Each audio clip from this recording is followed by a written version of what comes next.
I want to see if we can explore the quite sensitive, kind of convoluted area as well of alienation on the spiritual path.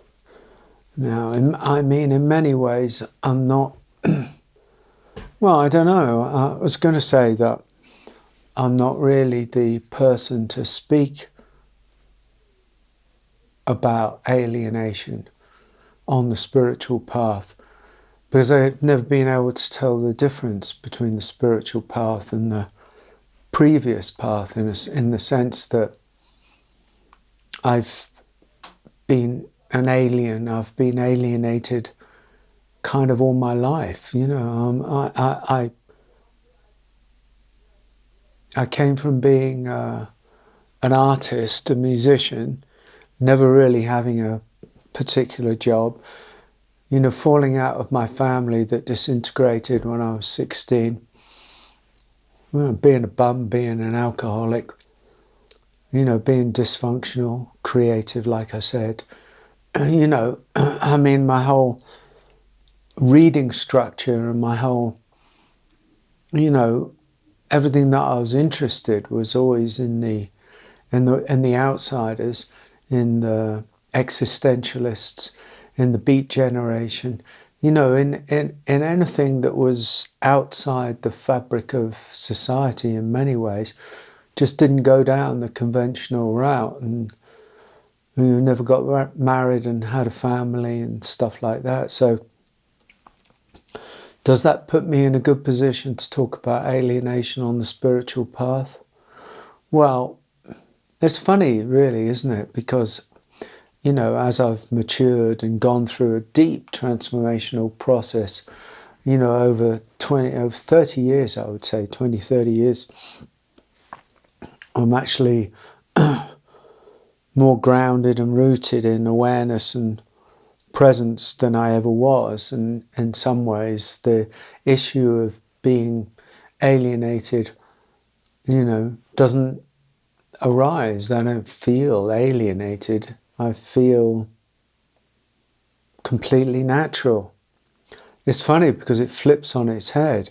If you ask me now, I would say the majority of people who are unconsciously going about their business and driven by all sorts of hidden impulses and their shadow and their conditioned ways of being in the world are more alienated than I am.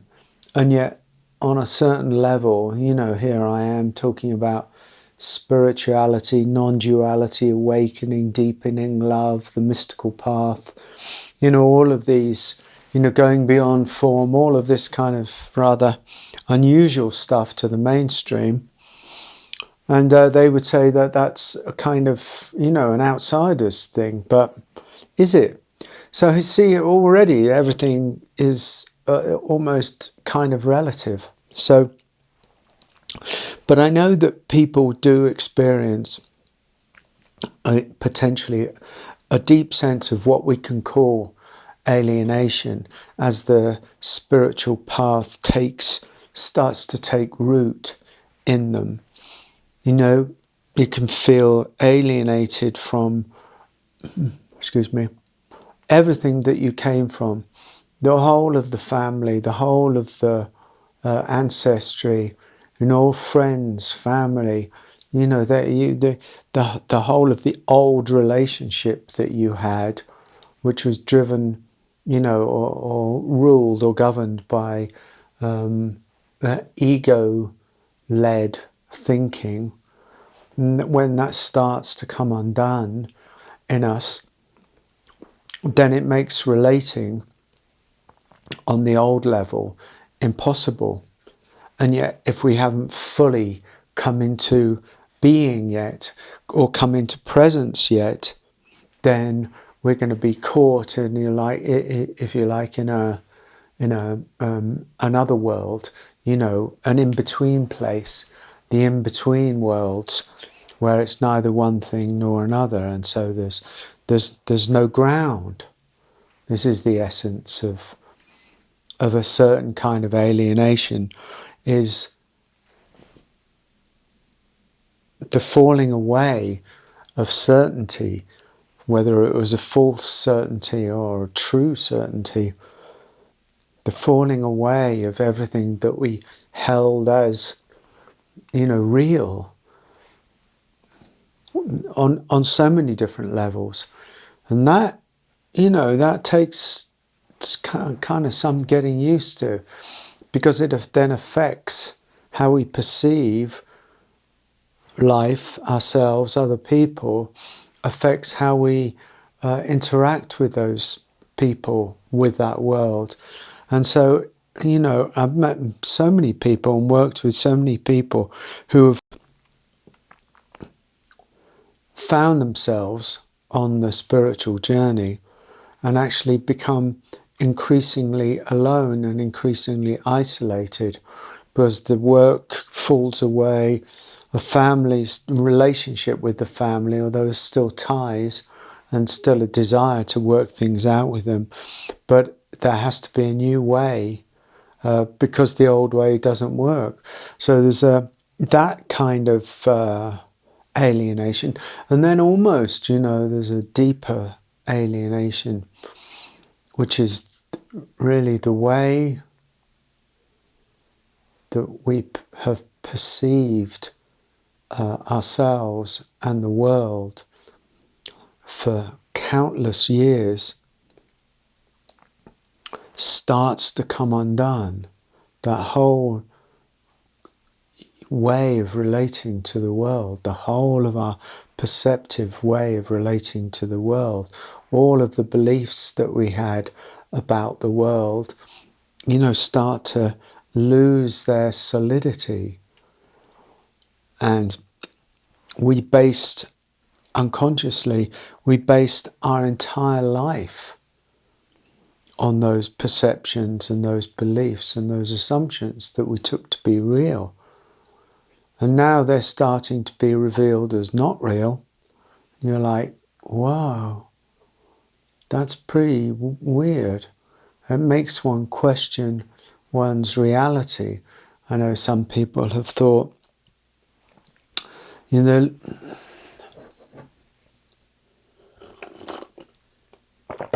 thought they're losing their mind, which in many ways you are, but not in the way that makes you crazy, but actually in a way that makes you sane. But you have to go through certain layers or levels or, veils in order to know that. And meanwhile, it can be very disorientating. Alienating is a hot word. Disorientating is almost a better word to describe what happens. So you can find yourself with all of this stuff coming up, like we talked about in different videos, all of this emotion, past locked in emotion coming up as the body's starting to release what it's held on to. And then on the level of mind or perception or thought or belief, there's all these, crazy insights or crazy realizations going on. And these two things together can make it like, what? Where's the ground here? What am I supposed to stand on? And that can make it difficult. And so, if we've kind of said that and accepted that for some people, the journey can be disorientating and even alienating, and that in itself creates a kind of problem. Is what's the answer to that?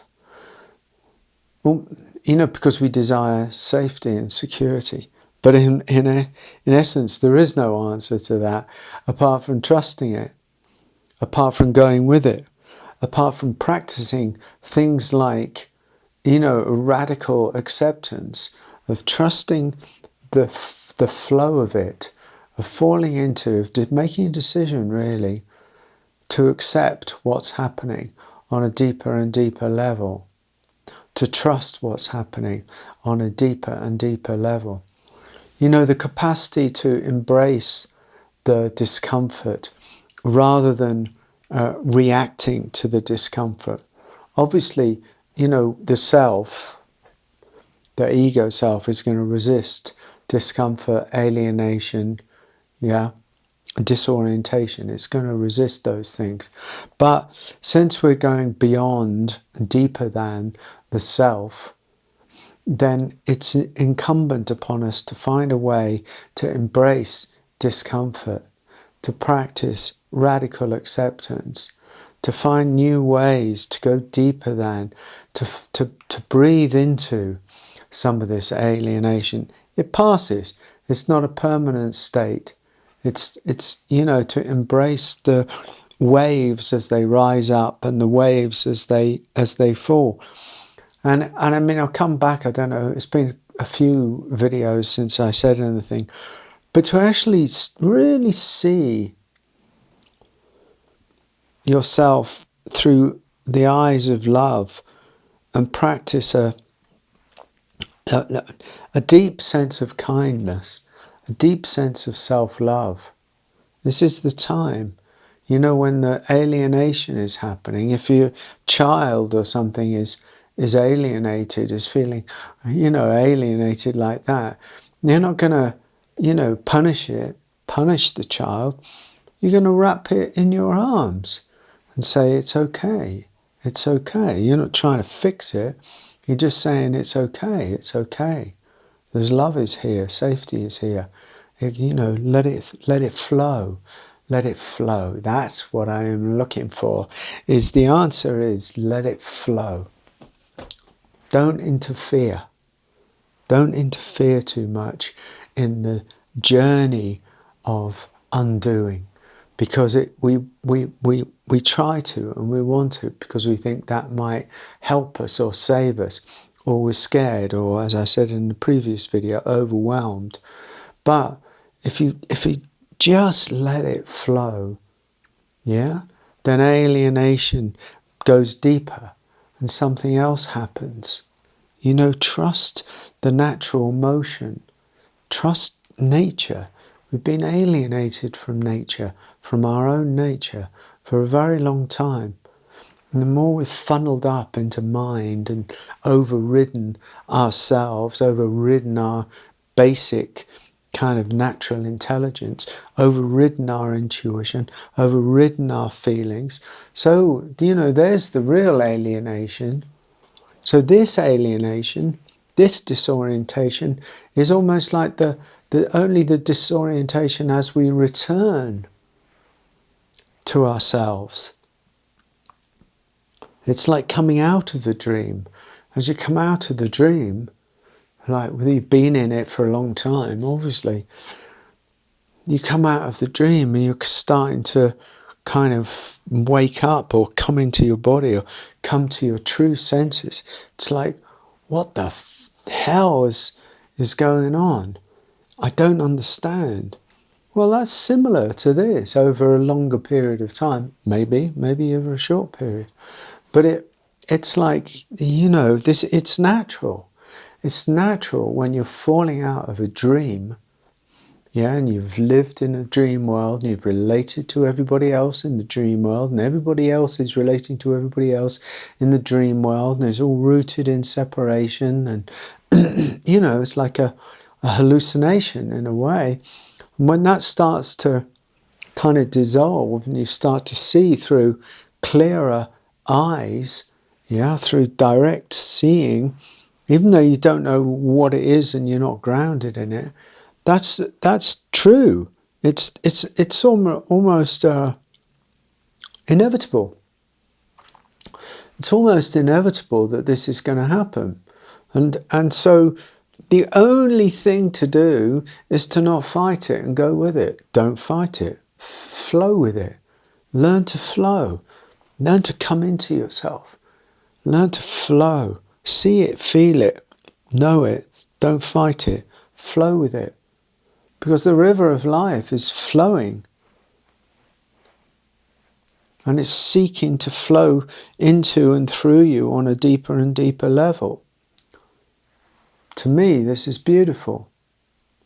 I remember how difficult it was. I remember certain difficulty when I was, coming out of the haze for years and years. But I want to give encouragement to say if there's alienation or there's disorientation on this path for you, don't fight it anymore. Just go with it. Trust it. Love it. It'll take you somewhere deeper. But fighting it is like fighting the river. You can't fight the river. You can only try and fight the river, but the river will end up flowing anyway.